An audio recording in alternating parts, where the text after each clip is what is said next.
చెల్లెమ్మలకందరికీ కూడా అందరికీ మాట చెప్పి వాళ్ళందరినీ కూడా అడ్డగోలుగా మోసం చేశా. ఈరోజు జగనే ఉంటే ఈ పథకాలన్నీ రావడమే కాకుండా ఈ చదువుకుంటా ఉన్న ఈ పిల్లలకు విద్యా దీవెన వసతి దీవెన కింద వాళ్ళ ఫీజులు కూడా జగన్ కట్టి ఉండేవాడు. అవి కూడా మోసం చేశాడు. పొదుపు సంఘాల అక్క చెల్లెమ్మలకు 0 వడ్డీ కింద డబ్బులు జమ చేయాలి, అది మోసం చేశాడు. అది కూడా ఇవ్వకుండా ఇలా ప్రతి ఏరియాలోనూ కూడా ప్రతి ఒక్కరిని కూడా రైతులను మొదలు పెడితే రైతులను, చిన్న పిల్లలను, పెద్ద పిల్లలను, అక్క చెల్లెమ్మలను ప్రతి ఒక్కరిని కూడా మోసం చేసిన ఈ చంద్రబాబు ఏ ఒక్కరూ కూడా ప్రశ్నించకూడదు, ఏ ఒక్కరూ రోడ్ల మీదకి రాకూడదు, ఏ ఒక్కరూ చంద్రబాబు నాయుడు గారిని నిలదీయకూడదు అని రాష్ట్ర వ్యాప్తంగా రెడ్ బుక్ పాలన సాగిస్తా ఉన్నారు. రెడ్ బుక్ పాలనలో చంద్రబాబు నాయుడు ఆయన కొడుకు రాష్ట్రంలో రెడ్ బుక్ పాలన వాళ్ళు తెరిచి కక్ష సాధింపు చర్యలు వాళ్ళు చేస్తూ ఉంటే అక్కడి నుంచి మొదలైతే నియోజకవర్గ స్థాయిలో ఎమ్మెల్యేలు, మండల స్థాయిలో మండల నాయకులు, గ్రామ స్థాయిలో గ్రామ నాయకులు వీళ్ళందరూ కూడా రెడ్ బుక్లు వాళ్ళు తెరిచేసి వాళ్ళు ఊర్లలో ఆధిపత్యం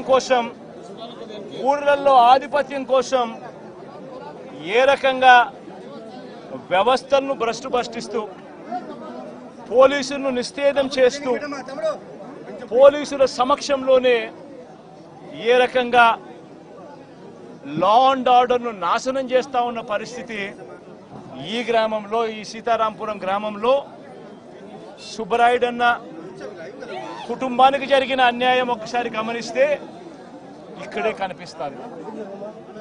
ఇదే గ్రామంలో ఆధిపత్యం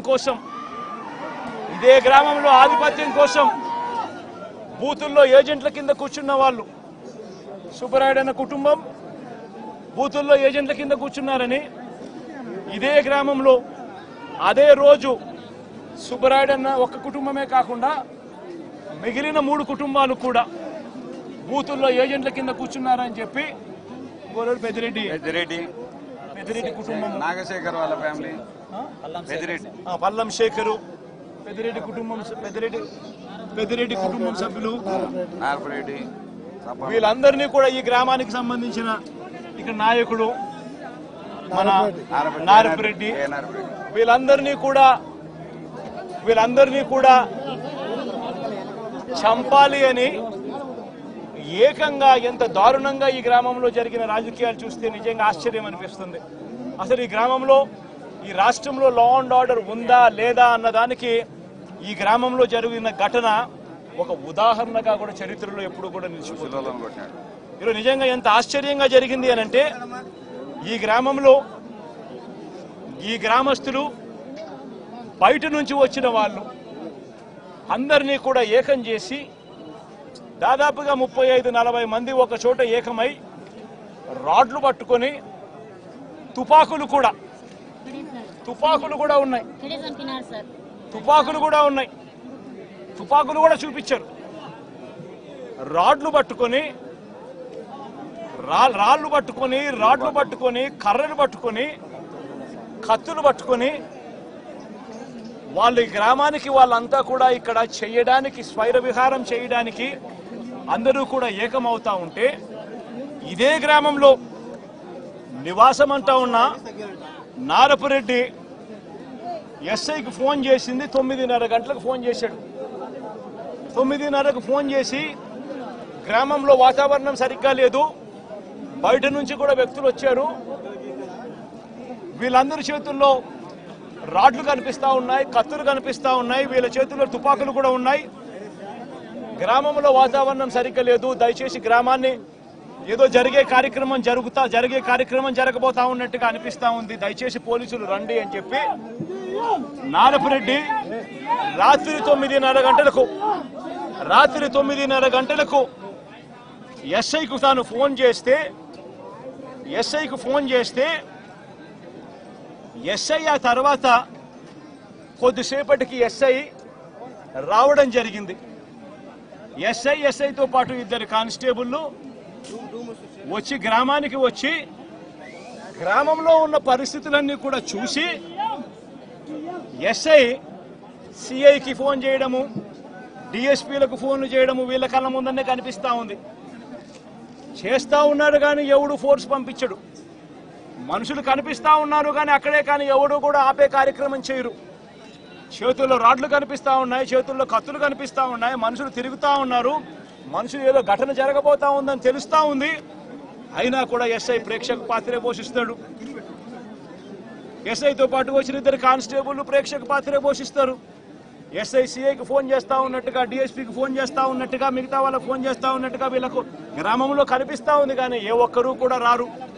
పోలీసులు అదనపు బలగాలు రావు.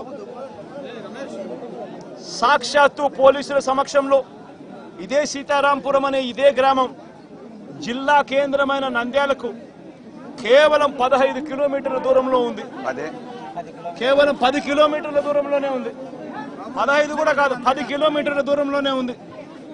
10 కిలోమీటర్ల దూరంలో జిల్లా హెడ్ క్వార్టర్స్. ఆ జిల్లా హెడ్ క్వార్టర్స్ లో ఎస్పీ ఉంటాడు. ఆ జిల్లా హెడ్ క్వార్టర్స్ లో ఎస్పీ ఉంటాడు. ఆ జిల్లా హెడ్ క్వార్టర్స్ లో ఎస్పీ ఉంటాడు. ఇక్కడ నుంచి కేవలం 10 నిమిషాల దూరంలోనే డిఎస్పీ ఆఫీసు. ఇక్కడ నుంచి డిఎస్పీ ఆఫీసు కేవలం 10 నిమిషాల దూరం. ఎస్పీ ఉండేది కేవలం 10 కిలోమీటర్ల దూరంలో ఎస్పీ ఉన్నాడు నంద్యాల హెడ్ క్వార్టర్స్ లో. ఇటువంటి పరిస్థితుల్లో ఈ గ్రామానికి కన పోలీసులు కన పంపించి ఉండింటే, ప్రొటెక్షన్ పంపించి ఉండింటే ఈ గ్రామంలో ఘటన జరిగి ఉండేది కాదు. సాక్షాత్తు ఎస్ఐ చూస్తా ఉన్నాడు, సాక్షాత్తు కానిస్టేబుల్ చూస్తా ఉన్నారు. వీళ్ళందరూ చూస్తా ఉండగానే అదనపు బలగాలు ఏ ఒక్కరూ కూడా ఇక్కడికి రాకుండా 12:20 ఏకంగా స్వైర విహారం చేస్తూ ఏకంగా ఇక్కడే ఇదే స్పాట్లోనే ఈ గ్రామానికి సంబంధించిన అన్యాయమైన నాయకుడు, ఇక్కడ సంబంధించిన ఎమ్మెల్యేకి సంబంధించిన ప్రోద్బలం, ఇక్కడికి సంబంధించిన చంద్రబాబు నాయుడు గారు లోకేష్ గారు వాళ్ళిద్దరి అండదండలు, వీళ్ళందరి అండదండలతో పోలీసులు ఎవరూ కూడా పంపించకుండా, పోలీసులు ఎవరూ కూడా ఇక్కడికి రాకుండా సాక్షాత్తు ఎస్ఐ సమక్షంలో, సాక్షాత్తు ఇద్దరు కానిస్టేబుల్ సమక్షంలో స్వైర విహారం చేస్తూ ఏకంగా నరకడం జరిగారు. సుబ్బరాయుడిని హతమార్చారు, మిగతా ఇద్దరిని కొట్టారు, మిగతా 2 కుటుంబాలలో కొట్టారు. చివరికి సుబ్బరాయుడు భార్య పెద్దమ్మను నరికారు. ఇవన్నీ ఇక్కడే జరిగాయి, ఇదే గ్రామంలో జరిగాయి. కానీ ఎస్ఐ కానీ కానిస్టేబుల్ కానీ ఎవరు కూడా ఆపగలిగే పరిస్థితి కూడా లేదు. ఆపగలిగిన పరిస్థితి దేవుడెరుగు. అడిషనల్ ఫోర్స్ రాకపోవడం కదా దేవుడెరుగు. చివరికి వీళ్ళు హత్య చేసిన తర్వాత 12:59 ఆ ఫోన్ చేసిన 9:30కు ఫోన్ చేసిన ఎస్ఐ వచ్చినాడు. ఎస్ఐ ఊరికి వస్తే ఎస్ఐ నారపరెడ్డిని నువ్వు పోలీస్ స్టేషన్కి వెళ్ళిపో అని చెప్పి ఎస్ఐ చెప్తే నారపరెడ్డి పోలీస్ స్టేషన్లో ఉండి 12:59 అంటే 1 గంటకు జరిగిన ఘటన తెలుసుకొని పోలీస్ స్టేషన్ నుంచి నారపరెడ్డి ఎస్పీకి ఫోన్ చేస్తాడు. ఎత్తే పరిస్థితి ఉండదు. మనుషులు అక్కడే ఉన్నారు, చంపినారు. వాళ్ళని కనీసం పట్టుకోండి, జరిగింది ఇన్సిడెంట్ నాకు తెలుస్తా ఉంది, నేను ఫోన్ చేస్తా ఉన్నాను. మా ఇంటి దగ్గర సీసీ కెమెరాలు ఉన్నాయి. సీసీ కెమెరాల దగ్గర నుంచి వచ్చిన ఫుటేజ్ నా ఫోన్లో కూడా లోడ్ అవుతా ఉంది. మీకు కూడా పంపిస్తా ఉన్నాను, కావాలంటే చూసుకోండి, చెయ్యండి. ఎస్ఐలు అక్కడే ఉన్నారు, ఎస్ఐ సమక్షంలోనే ఏమి జరుగుతూ ఉంది అని అంటే అప్పటికి కూడా పట్టుకునేదానికి కూడా కనీసం అదనపు ఫోర్స్ రాదు. చివరికి చంపినోళ్ళు ఊరు దర్జాగా విడిచిపెట్టి వెళ్లే పరిస్థితి. చంపేసి ఎస్ఐ సమక్షంలో, కానిస్టేబుల్ సమక్షంలో, 2 కానిస్టేబుల్ సమక్షంలో చంపేసి ఊరు కూడా విడిచిపెట్టి వెళ్ళిపోతా ఉన్నారు చంపేసిన వాళ్ళు. వాళ్ళని కనీసం పట్టుకునే నాతుడు లేడు. పోలీసులు పట్టుకునేదానికి కూడా కనీసం పోలీసులు రాల. ఇన్సిడెంట్ జరిగిన తర్వాత 12:59కి ఫోన్ చేశాడు నారపరెడ్డి ఎస్పీకి. మళ్ళీ రాత్రి 1:08 మళ్ళీ ఫోన్ చేశాడు నారపరెడ్డి ఎస్పీకి.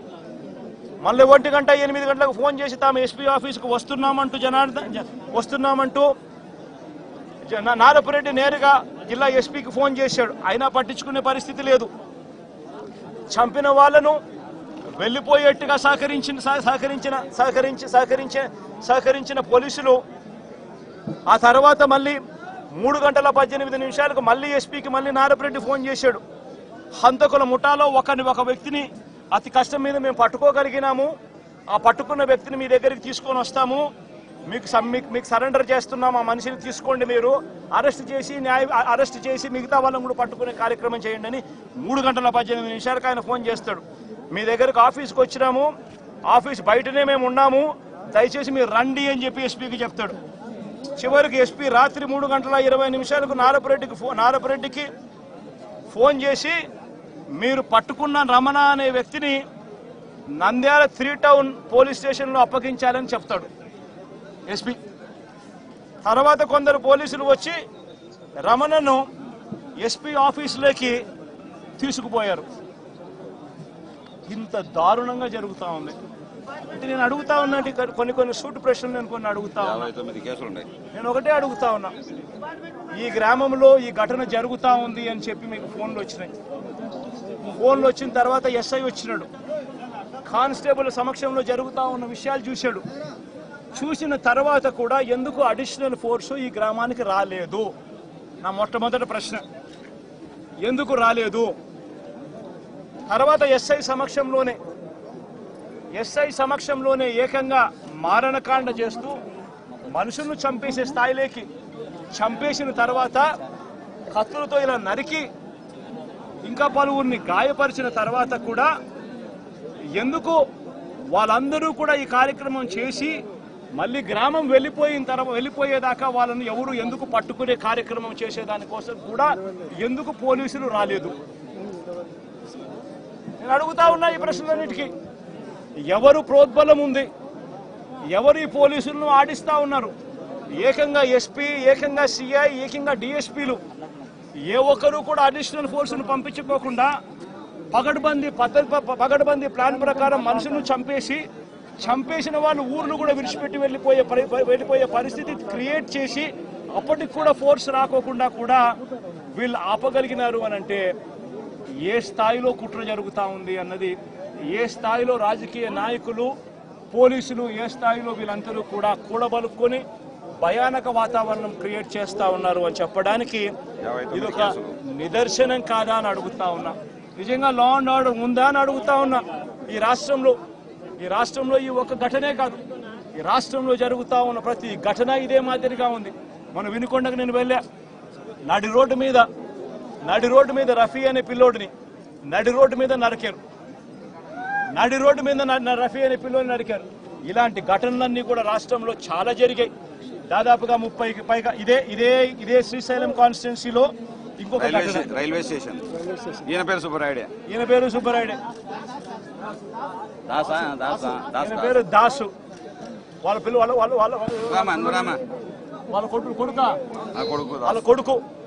కొడుకు నా దగ్గరికి వచ్చి, అన్న మా ఇదే కాన్స్టిట్యున్సీ నాది, మా నాన్న దాసు, మా నాన్నను కూడా జూన్ 26వ తారీఖున పట్టపగలు 12 గంటలకు ఇదే మాదిరిగానే చంపారని చెప్పి దాసున ఇదే కాన్స్టిట్యున్సీ మాదిరిగా ఫోటోలు చూపిస్తా ఉన్నాడు. ఎస్ఐ కూడా చెప్పాడు. ఇక్కడ ఆశ్చర్యం ఏమిటంటే ఇన్సిడెంట్ జరగనిస్తారు, చంపేస్తారు, భయానక వాతావరణం క్రియేట్ చేస్తారు. ఆ తర్వాత తప్పనిసరి పరిస్థితిలో కేసు పెట్టాల్సిన పరిస్థితి వచ్చినప్పుడు ఆ కేసును ఆ చిన్న ముద్దాయిల దగ్గర, చిన్న మనుషుల దగ్గరనే ఆ కేసు ఆపేస్తా ఉన్నారు. ఆ కేసును అక్కడ ఆపితే ఇటువంటి ఘటనలు ఆగిపోతాయా? చేపించిన వాళ్ళు ఎవరు? చేయించిన వాళ్ళు ఎవరు? ఆ ఎమ్మెల్యేల పేర్లు ఎందుకు రావడం లేదు కేసుల్లోకి? ఎందుకు వాళ్ళను కూడా ముద్దాయిలుగా ఎందుకు చేర్చడం లేదు? ఎప్పుడైతే వాళ్ళను కూడా చేర్చడం మొదలు పెడతామో, ఎప్పుడైతే చేసిన తప్పుకు, ఎందుకు ఇదే ఘటన సుబ్బరాయుడిని చంపినారు. నేను అడుగుతా ఉన్నా, సుబ్బరాయుడిని చంపిన వాళ్ళు అదే శ్రీనివాస్ అనే వ్యక్తి. వీళ్ళు వాళ్ళ కాల్ రికార్డ్స్ చూస్తే వాళ్ళు బుడ్డా రాజశేఖర రెడ్డికి ఫోన్ చేసిండరా, వాళ్ళు ఆ తర్వాత చేసిన వాళ్ళకు ఫోన్ చేసిండరా? ఆ కాల్ రికార్డ్స్ చూస్తే సరిపోదా? తెలీదా? వాళ్ళు మర్డర్ జరగకముందు, మర్డర్ జరిగిన తర్వాత ఎవరికి ఫోన్ చేశారని చెప్పి వాళ్ళని చూసుకొని అది తీసుకొని వచ్చి వాళ్ళని బొక్కలు పెట్టలేరా? ఎందుకు పెట్టలేకపోతా ఉన్నారు? ఎందుకు ఆ కేసును వాళ్ళ దాకా పోనీకోకుండా ఆపుతున్నారు? ఇదే విషయం వినుకొండలో కూడా జరిగింది. ఇదే విషయం ప్రతి చోట కూడా ఇదే మాదిరిగానే జరుగుతూ ఉంది. రాష్ట్రంలో పూర్తిగా లా అండ్ ఆర్డర్ క్షీణించిపోయిన పరిస్థితి.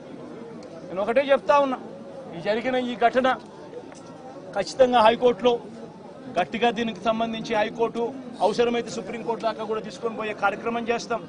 ఈ గ్రామంలో వీళ్ళందరికీ రక్షణ ఏజెంట్లుగా కూర్చున్న వీళ్ళందరికీ కూడా రక్షణ లేదు అని భయపడే పరిస్థితి నుంచి రక్షణ ఖచ్చితంగా పోలీసులు కల్పించాలి అని చెప్పి కోర్టుల ద్వారా ఉత్తర్వులు తీసుకొని వచ్చి ఖచ్చితంగా ఈ గ్రామంలో పికెట్ ఏర్పాటు అయ్యేట్టుగా ఖచ్చితంగా చేసి ఖచ్చితంగా వీళ్ళని కాపాడుకునే కార్యక్రమం ఖచ్చితంగా జరగాలి. అప్పుడే డెమోక్రసీ అన్నది రాష్ట్రంలో బతికే ఉంది అన్నది కొద్దో గొప్ప కనీసం ఎవరికైనా కూడా అర్థమయ్యే పరిస్థితి అన్న కనీసం ఉంటుంది. ఇదొకటే కాకుండా హత్య చేసిన వాళ్ళను మాత్రమే కాదు, హత్య చేయించిన వాళ్ళను కూడా ఖచ్చితంగా కేసులు పెట్టాలి. ఖచ్చితంగా వాళ్ళను కూడా ముద్దాయిలుగా చేరుస్తూ ఖచ్చితంగా వాళ్ళను కూడా జైల్లో పెట్టించే కార్యక్రమం జరగాలి. ఇది ఖచ్చితంగా డిమాండ్ చేస్తూ ఉన్నాం. ఈ మాదిరిగా ఇది ఖచ్చితంగా ఇవన్నీ చేస్తేనే రాష్ట్రంలో ఈ అరాచకాలు ఆగిపోతాయి. లేదనేటట్టుగా అయితే ఇదే ఎమ్మెల్యే, స్థానిక ఎమ్మెల్యే ఇదే బుడ్డా రాజశేఖర రెడ్డి, తాను ఆ వీడియో క్లిప్పింగ్ ఇదే తాను ఆత్మకూరులో విజయోత్సవ సభ అని చెప్పి మీటింగ్ పెట్టి ఇదే బుడ్డా రాజశేఖర రెడ్డి అనే వ్యక్తి ఇదే స్థానిక ఎమ్మెల్యే మాట్లాడిన మాటలు ఒకసారి ప్రతి మీడియా ఛానల్కు నేను చెప్తా ఉన్నా, ఆ టెలికాస్ట్ చేయండి. మీ వీడియో ఛానల్, మీ టీవీ ఛానళ్లలో, మీ యూట్యూబ్ ఛానళ్లలో ఖచ్చితంగా ఇది టెలికాస్ట్ కూడా చేయండి. ఆత్మకూరులో విజయోత్సవ సభ పెట్టి ఒక ఎమ్మెల్యే మాట్లాడిన మాటలు, ఇదే స్థానిక ఎమ్మెల్యే మాట్లాడిన మాటలు, తాను మాట్లాడుతూ తాను అన్న మాటలు తెలుగుదేశం కాదు సార్, ఇది మోసం దేశం. మా సభ్యులను ఇచ్చి అందరిని చంపమని పంపించాను.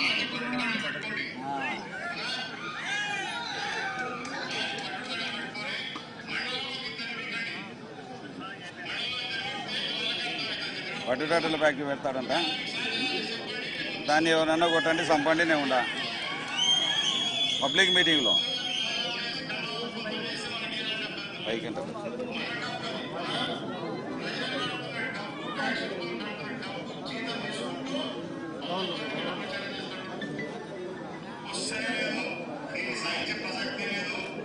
మండలానికి ఇద్దరిని చంపాలంటారు. మండలానికి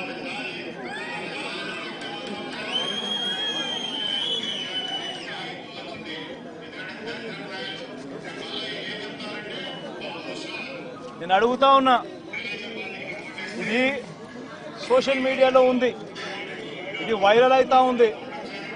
ఎందుకు? ఆ మనిషి మాట్లాడిన మాటలేంటి? మండలానికి మీరు ఇద్దరిని చంపండి, నేను ఉంటాను, నేను పోలీసుని నేను చూసుకుంటానంటాడు. మీరు దాడులు చేయండి, మీరు దాడులు చేయండి, మీరు చంపండి, పోలీసులు నేను చూసుకుంటాను, కేసులు నేను చూసుకుంటాను అని చెప్తా ఉన్నాడు. విజయోత్సవ సభ పెట్టి మండలానికి ఇద్దరినన్నా కానీ కనీసము చంపండి అని చెప్తా ఉన్నాడు. నేను అడుగుతా ఉన్నా, ఇంత దారుణంగా స్థానిక ఎమ్మెల్యేలు మీటింగులు పెట్టి చంపమని చెప్పి చెప్తా ఉంటే పోలీసులు ఎందుకు కేసు పెట్టడం లేదని అడుగుతా ఉన్నా. లా అండ్ ఆర్డర్ బతకాలి అనంటే, ఇది ఆగిపోవాలి, రాష్ట్ర వ్యాప్తంగా కూడా ఆగిపోవాలి అనంటే చంపిన వాళ్ళను మాత్రమే ఇరికిచ్చడం, చంపిన వాళ్ళను మాత్రమే కాదు కేసులో పెట్టడం, ఆ చంపిన వాళ్లకు ప్రొటెక్షన్ ఇచ్చే వాళ్ళను కూడా ఎప్పుడైతే స్టేషన్లలో పెట్టడం మొదలు పెడతామో అప్పుడే ఈ రాష్ట్రంలో లా అండ్ ఆర్డర్ నిలబడుతుంది. నేను ప్రతి ఒక్కరికి కూడా విజ్ఞప్తి చేస్తా ఉన్నా, ఈ రాష్ట్రంలో పూర్తిగా లా అండ్ ఆర్డర్ చేతులు దాటిపోయే పరిస్థితి రాకమునిపే మేలుకోండి అని చెప్తా ఉన్నా. ఎడ్యుకేట్ చేయాల్సిన అవసరం ఉంది, అవేర్నెస్ క్రియేట్ చేయాల్సిన అవసరం ఉంది, దీనిని ఆపాల్సిన అవసరం ఉంది అన్నది ప్రతి ఒక్కరూ కూడా గుర్తించమని కోరుతా ఉన్నా. ఖచ్చితంగా జరుగుతూ ఉన్న ఈ అన్యాయాన్ని అందరం కలిసికట్టుగా పోరాటం చేద్దాము అని చెప్పి అడుగుతా ఉన్నా. ప్రతి మీడియా ఛానల్కు నేను కోరుతా ఉన్నా, ఇవన్నీ ప్లే చేయండి. కేవలం వాళ్ళని మాత్రం చంపిన వాళ్ళని మాత్రమే ఆపాకండి, చంపించిన వాళ్ళని కూడా తీసుకొని రావాలి. ఈ చంపించిన వాళ్లకు సపోర్ట్ చేస్తా ఉన్న ఈ నారా లోకేష్ అనే వ్యక్తి, ఈ చంద్రబాబు నాయుడు అనే వ్యక్తిని కూడా ముద్దాయిలుగా చేరిస్తే తప్ప నుంచి ఈ రాష్ట్రంలో లా అండ్ ఆర్డర్ బతకదు అని కూడా ఈ సందర్భంగా తెలియజేస్తా ఉన్నా. సార్ ఇప్పుడు 59 కేసులు ఉన్నాయన్న. ఢిల్లీలో ధర్నా చేసిన తర్వాత కూడా